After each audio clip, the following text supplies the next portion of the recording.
New concerns at the troubled Eureka Gardens apartments. We're hearing from the mother of a girl being tested for high levels of lead. We're also hearing from a tenant who's facing eviction. This letter says you are hereby notified that you have failed to comply with the material provision of your lease. That woman, not the only Eureka Gardens resident hit with an eviction notice today. These potential evictions, just the latest headache at the Westside complex, which News4Jax has been investigating since last fall.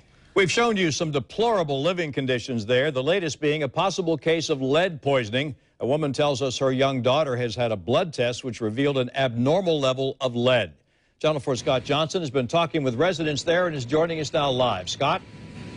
Well, Tom, it's been up and down at Eureka Gardens. A lot of frustrated residents. Then, just around a month ago, they opened a new playground here. Seemed things were going well, but now we're hearing a new round of complaints as I show up on the property today.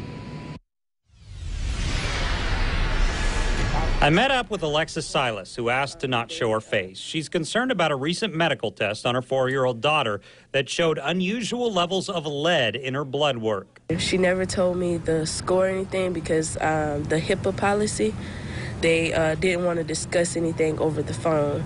So I went, when I did go in, I got the referral for the Quest paper to take her to Quest, but I haven't had it. Like I said, I haven't had any transportation. Silas says her daughter needs to have a follow-up test to determine what the results mean, but she says it has to do with the level of lead in her blood. The doctor's office called her and said her daughter needs more blood work, but she doesn't have transportation to get there. Now, Silas is concerned the condition at the apartments may be a contributing factor. She's been here since she was 4 months.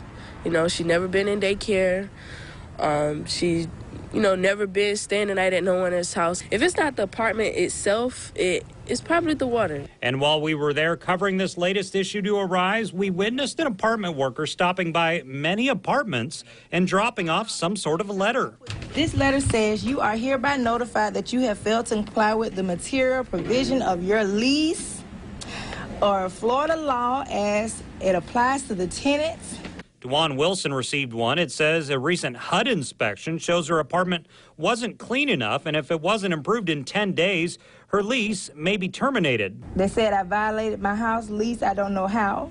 I've never failed an inspection. Never. We followed Wilson as she confronted apartment management and called the mayor's office looking for help. In fact, it was Wilson's apartment that Mayor Lenny Curry toured a few months back. But Wilson does tell me this isn't the first time she's received this type of notice. I think that they are retaliating because I've been on the news talking about the mold infestation. Now we found out that there's a lead infestation. We found out that there was a water main that was broken. So our kids have been sick.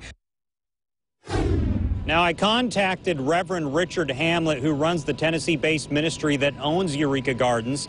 I've not received a call back at this point. I also talked to City Councilman Garrett Dennis, the councilperson for this district. He's looking into this issue of these eviction letters and getting two different stories, really, trying to get to the bottom of it. He's heard from some people here on the property that HUD asked for these letters, Housing and Urban Development, to be sent out to be up with their standards. But then he contacted HUD, and they apparently didn't know anything about it. So he's putting in more calls trying to determine who specifically has been sending out these letters and why they're out there. For now, we're live on the west side. Scott Johnson, Channel 4, the local station.